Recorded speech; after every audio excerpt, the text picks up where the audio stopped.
Bonjour, aujourd'hui à nouveau un partage d'un magnifique album de Baptiste Beaulieu. On a deux yeux pour voir. Donc je vais vous lire ce livre et puis je t'invite à l'acheter si tu veux découvrir les illustrations qui sont vraiment magnifiques. Ces illustrations sont faites par Kin Leng. On a deux yeux pour voir.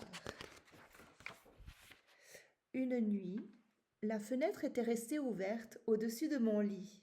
C'était l'été, il faisait chaud. Je pouvais voir le ciel étoilé avec un magnifique croissant de lune. Sais-tu ce qui arriva? La nuit descendit sur mon visage. L'étoile polaire et la lune se posèrent sur mon regard comme une main sur mon front quand j'ai de la fièvre. Depuis cette nuit-là, mes yeux ont changé. J'ai une prunelle en forme de croissant de lune. L'autre ressemble à une étoile.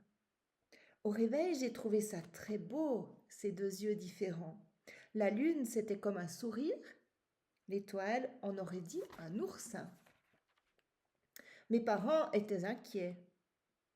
Les parents, c'est comme ça, je crois. Quand il s'agit de leur enfant, ils préfèrent que tout soit normal. Alors, ils ont consulté un docteur. « Qu'est-ce qui t'arrive » m'a demandé le docteur Pansu. J'ai bien aimé son nom, Pansu, comme un pansement. Mes parents ont répondu à ma place. Ça arrive souvent. Ces deux yeux sont différents. Mais enfin, c'est absolument normal. Tous les enfants ont deux yeux différents. Il n'y a rien à faire. Rien du tout. Son œil en forme d'étoile verra tout ce qui est triste, mauvais ou cruel. Et son œil en forme de lune, ce qui est bon et joyeux. Puis il oubliera avec le temps. On oublie. On oublie quoi? Qu'on a deux yeux pour voir et qu'ils sont différents. Et il a plongé ses yeux dans ceux de mes parents. Vous, par exemple, quand avez-vous oublié? On est rentré à la maison. Mes parents avaient l'air rassurés. Moi, je regardais partout. J'essayais de comprendre en quoi mes yeux étaient différents. Alors, je les ai ouverts l'un après l'autre.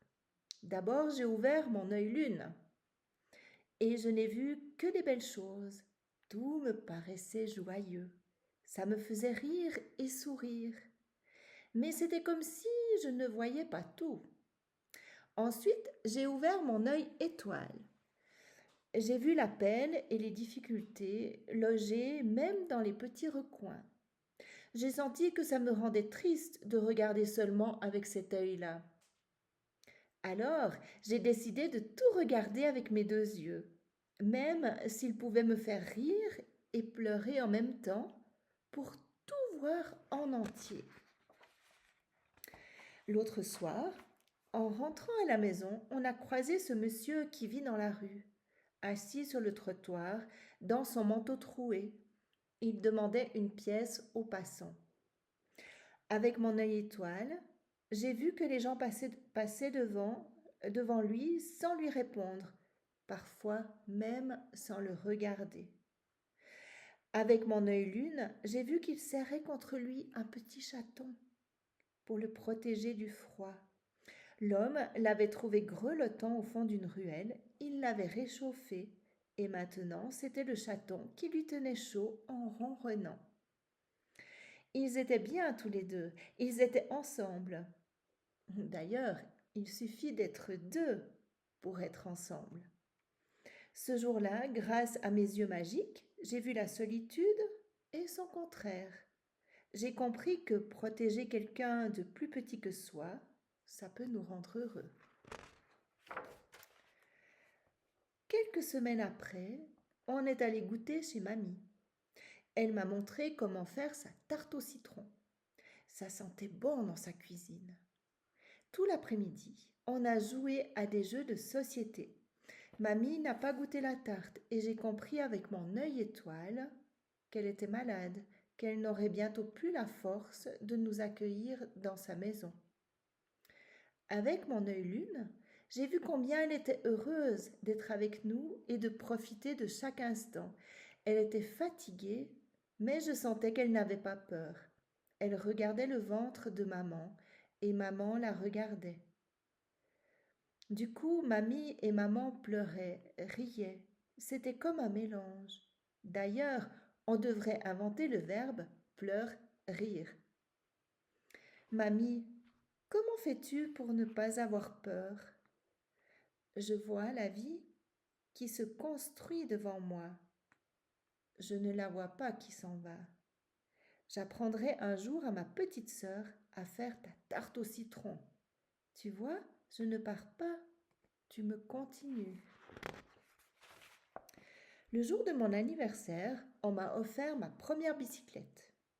Aïe aïe aïe, à peine montée dessus, je suis tombée et ça m'a fait très mal. Je n'avais plus envie d'approcher ce vélo de malheur. Mon œil étoile voyait le vélo trop grand, les chemins trop pentus. Il me faisait peur. Vite, vite! J'ai utilisé mon œil lune. Il m'a montré tous les enfants qui avaient appris à pédaler avant moi. J'ai compris que je pouvais y arriver moi aussi. Je suis remontée sur mon vélo et je suis retombée plusieurs fois. Mais j'ai fini par réussir. L'important, c'est de ne jamais perdre l'envie d'essayer. Un matin, mon chien Mélie n'a pas pu jouer avec moi. Il refusait sa gamelle et se traînait partout sans aucune force. Le vétérinaire nous a dit que c'était bientôt la fin. Mélie était trop vieux. Il va falloir lui dire au revoir. On est rentré à la maison sans Mélie, c'était le silence. Je n'arrêtais pas de penser à lui. Mon œil étoile regardait partout et ne le voyait plus nulle part. Ça me serrait le cœur. Puis à travers mon œil lune, j'ai revu tous les moments tendres passés avec mon chien. Mélie n'avait jamais manqué de rien. J'avais eu la chance d'être son ami et il avait eu la chance d'être le mien. D'ailleurs, si j'étais triste, ce n'était pas pour rien. Il existe des chagrins merveilleux et des larmes précieuses, comme des diamants, et il ne faut pas les craindre. Ce sont les traces que quelque chose de beau a existé. Un soir, mes parents m'ont annoncé qu'on allait bientôt déménager. Ils avaient vécu plusieurs années dans cette maison. Maman avait peint les murs et papa avait monté les meubles. Sur la porte de ma chambre, ils mettaient chaque année une petite marque au crayon au-dessus de ma tête pour voir combien de centimètres j'avais grandi. S'ils avaient pu, ils auraient emporté cette porte. Avec mon œil étoile, je voyais ce chagrin qu'on a parfois quand on sent que ce qu'on a aimé ne reviendra jamais comme avant. Je regardais ma chambre pleine de cartons empilés et je me demandais ce qui fait qu'on se sent chez soi quelque part. Avec mon œil lune, j'ai compris que ce n'est pas le lieu qui compte, mais c'est ce qu'on vit à l'intérieur. Une maison, ça nous suit partout où on va. J'ai vu aussi qu'une nouvelle maison nous attendait. Une maison à remplir de rires, d'amis et de jeux. La nostalgie et l'excitation sont comme deux sœurs. Elles vivent au même endroit, sous le même toit, en haut à gauche, dans nos cœurs. Je suis arrivée dans une nouvelle école et je ne savais pas comment me faire des amis. Est-ce que je devais plaire aux autres pour y arriver et donc être différent de ce que j'étais? Personne ne voulait jouer au foot avec moi car tous les enfants se connaissaient déjà. Mon œil étoile a vu qu'il n'y avait pas de place pour moi parmi eux. Avec mon œil lune, j'ai aperçu un enfant assis sur le côté, un garçon de mon âge qui feuilletait un album avec des magiciens et des dragons. J'aime bien lire aussi. Je me suis assise à côté de lui avec mon livre, l'histoire d'un bébé goéland qui apprend à voler. On est resté là, côte à côte, à lire sans rien se dire. Pourtant, je ne sais pas comment, quand on a terminé notre lecture, on s'est regardé. et ça y est, on était amis. Les livres, c'est magique. Ça permet de se reconnaître sans s'être jamais vu. J'aime quand mon papa vient me chercher à l'école. Mais ce jour-là, quand j'ai vu avec mon œil étoile, qu'il n'allait pas très bien, il ronchonnait, il s'énervait, et parfois il restait silencieux, comme s'il avait une grosse pierre sur le cœur. Avec mon œil lune, j'ai vu qu'il me regardait tendrement quand je grimpais sur le toboggan. J'ai senti que ça irait mieux bientôt, mais que je ne saurais peut-être jamais ce qui l'avait rendu malheureux. Mais c'était comme ça. De la même manière que parfois je me sens triste sans savoir pourquoi, les grands aussi, ça peut leur arriver. On a tous un jardin secret dans notre tête où l'on ne fait entrer que soi, comme un jardinier qui cultiverait tour à tour la tristesse et la joie. Je sais qu'une nuit, la lune et l'étoile polaire se détacheront de mon visage pour remonter dans le ciel, car maintenant j'ai grandi.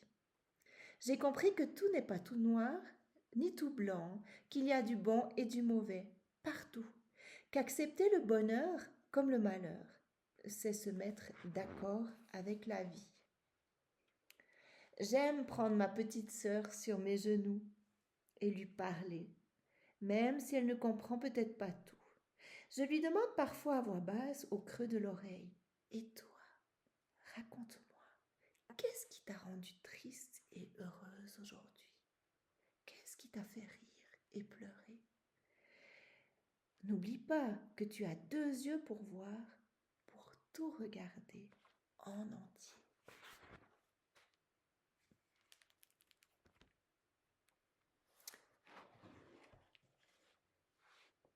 Est-ce que ça te parle?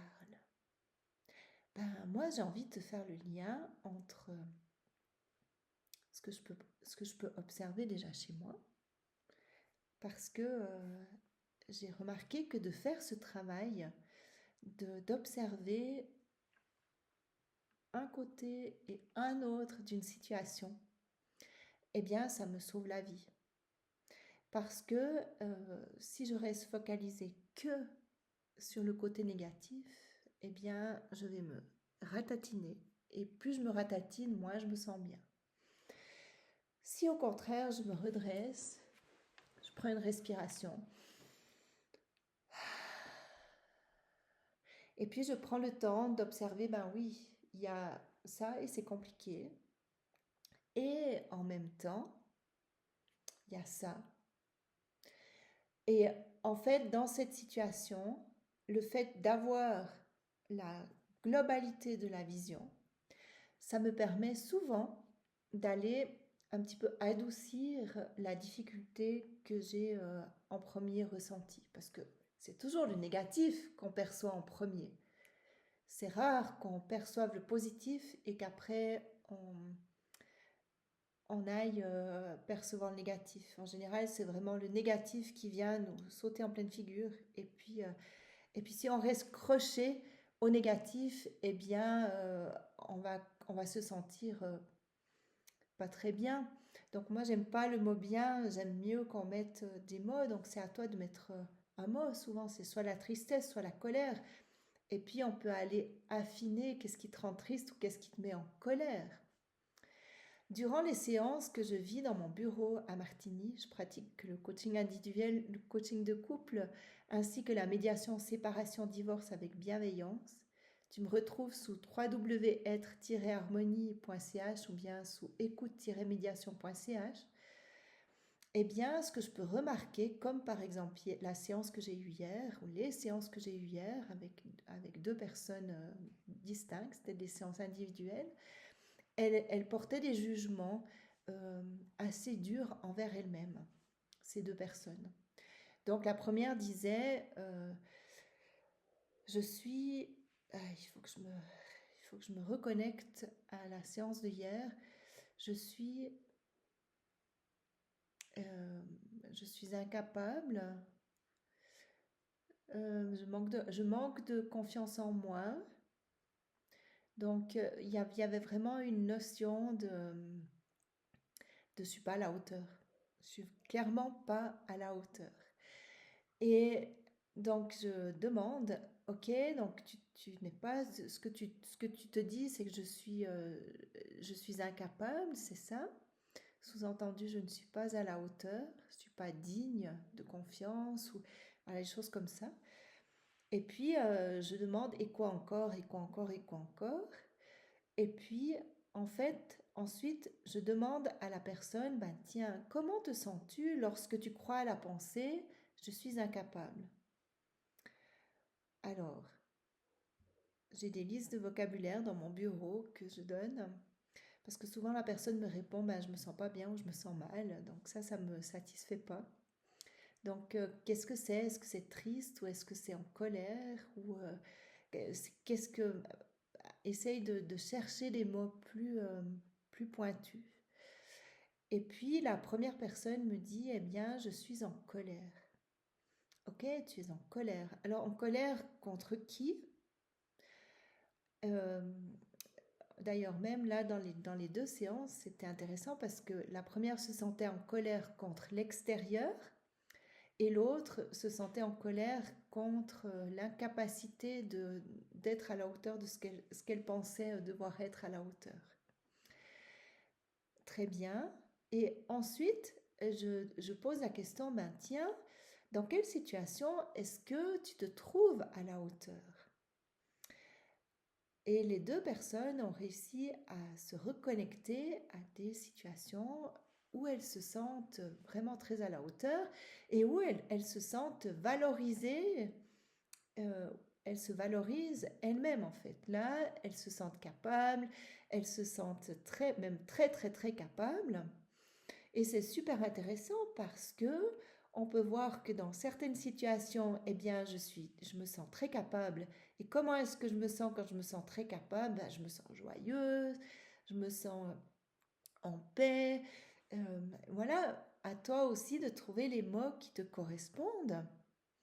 Et qu'est-ce qui fait que, à certains moments, eh bien, c'est l'inverse qui se passe. J'ai comme un gros nuage noir qui me tombe sur la tête et je suis plus capable de vivre, de ressentir cette joie et je suis dans dans, dans, dans ces sensations de mal-être. Eh bien, le fait d'avoir pu observer que oui, ok, là, je vis une situation inconfortable et en même temps, là, je peux être tout à fait adéquat et je me sens super bien quand je suis connectée à cette vision-là, à ce souvenir-là, en fait. Ça peut m'aider à trouver des astuces pour sortir, en fait, pour trouver des astuces pour faire que quand je me sente comme je me sens là, ben je me reconnecte. Ah ben oui, mais tu te rappelles, là, tu as été capable cette fois-là d'agir et d'être tout à fait adéquate. Donc ça va m'aider à déjà me positionner puis dire, bah, moi, ce que je veux, c'est me sentir en paix ou me sentir joyeux. Donc, ça veut dire beaucoup plus relié à ce que j'ai vécu ici. Donc, j'ai comme envie parce que moi, c'est comme ça que je veux me sentir le plus souvent possible. Donc, je vais mettre en place des astuces pour aller amener ce qu'il y a ici, là. Mais tu vois, pour passer de là à là, eh bien, ça demande de passer là au milieu. Donc, l'important, c'est de travailler sur cet axe central parce que ça va être la magie, ça va être de quand je me sens pas bien, hop, je vais me ramener ici, filtrer, nettoyer, si on veut bien, tout ce fatras noir qu'il y a par là, pour l'amener de ce côté-là où il y a beaucoup plus de lumière. Donc ça va passer par ici, par ce canal central, pour que là, ça puisse se transformer.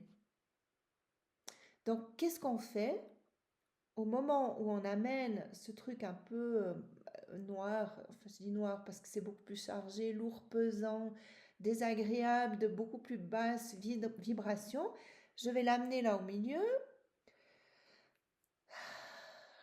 Et puis, je vais avoir conscience que ça va passer dans le filtre de mon canal central pour que ça se, pour remonter en vibration. Et ça, tu vas trouver tout le mode d'emploi dans la vidéo qui dure 47 minutes. Si tu cherches dans le fil, dans ce fil YouTube, dans cette chaîne YouTube, il y a une vidéo qui dure 47 minutes. Donc la respiration va vraiment être très importante. C'est aussi faire un pas de recul pour se dire, est-ce que vraiment je suis incompétente? Et puis si tu fais ce pas de recul, bah, tu vas te rendre compte que non, puisque là, tu te sens tout à fait compétent, compétente. Et là, beaucoup plus en paix.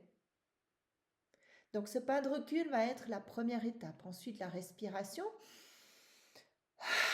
Le ha va être important. Ha pour aller. Si tu fais, tu te ratatines et tu te sens pas mieux. Donc il y a vraiment cette. Pardon, certainement que j'ai fait du bruit avec mon micro.